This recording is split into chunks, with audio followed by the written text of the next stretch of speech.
पश्चिम बंगाल के मुर्शिदाबाद के जंगीपुर कस्बे मोड़ पर कल वक्फ को लेकर प्रदर्शन हुआ और उसके बाद जब प्रदर्शनकारियों ने नेशनल हाईवे 12 रोकने की कोशिश की तो पुलिस ने उन्हें रोकने की कोशिश की और उस वक्त तनाव बढ़ गया। जिस वक्त हिंसा की शुरुआत हुई शाम 5:10 बजे थे, यहां एक एसडीपीओ की गाड़ी सबसे पहले आई, उसको रोका गया और उसके बाद उस गाड़ी में आग लगा दी गई।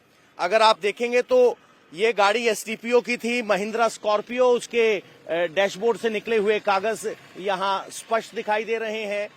अगर आप गौर से देखेंगे तो यहां ये डंडा पड़ा हुआ है, इस तरह के डंडों का इस्तेमाल किया गया था। एक डंडा आपको पीछे दिखाई देगा। पुलिस वालों पर किस तरीके से हमला किया उसकी तस्वीर आप समझ सकते हैं कि ये पुलिस के प्रोटेक्शन गियर का कैप है वो यहां पड़ा हुआ है और इसके अलावा एक गाड़ी और जली। जब गाड़ी में आग लगी थी तो उसकी ताप इतनी थी कि इस पोस्टर या कहें कि जो स्टैंड लगा है, डिस्प्ले स्टैंड, ये भी जल गया। लोग भाग रहे थे, भगदड़ थी, कुछ चप्पलें यहां पर दिखाई दे रही हैं। कुल मिलाकर हजारों की संख्या में लोग कल जंगीपुर मोड़ पहुंचे थे और नेशनल हाईवे 12 बंद करना चाहते थे। नारेबाजी हो रही थी कि हम वक्फ कानून को नहीं मानेंगे और जब पुलिस ने उन्हें रोका तो उन्होंने आगजनी शुरू कर दी। पुलिस की एक गाड़ी यहां जली। उसके बाद अगर आप आगे चलेंगे तो रोड पर आपको ये जो कालिख नजर आ रही है ये दूसरी गाड़ी है।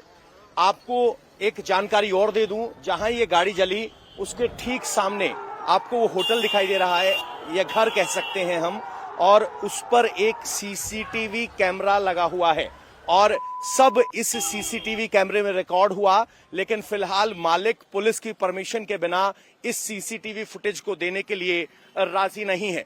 लेकिन पुलिस अधिकारियों की गाड़ी पर हमला किया गया क्योंकि भीड़ बहुत ज्यादा थी और पुलिस इंतजामात काफी कम थे। पुलिस की तरफ से आज यहां पर धारा 163 बीएनएस की लगा दी गई है, जिसमें भीड़ के इकट्ठा होने पर पाबंदी है। पूरे इलाके में इंटरनेट बंद है। दूसरी गाड़ी अगर आप देखेंगे तो यहां जली थी, उसको यहां से हटा लिया गया है। लेकिन गाड़ी से निकले हुए कागजात बता रहे हैं, जले हुए कागजात बता रहे हैं कि ये पुलिस की गाड़ी थी। ये कुछ कागजात यहां पड़े हैं, इसमें अगर आपको मैं पढ़कर दिखाऊं तो इसमें लिखा गया है annual appraisal report of officers of Raghunathganj police station January 2025, यानी अभी की पूरी अप्रेजल रिपोर्ट है। और इसके आखिरी पन्ने में अगर देखेंगे तो स्पेसिफाइड केसेस लिखे हुए हैं, पूरी डिटेल्ड रिपोर्ट है और ये जानकारी है। एक और नोट पड़ा है, देखिए जरा कितना महत्वपूर्ण कागजात है ये जो पुलिस फाइल का सड़क पर पड़ा है।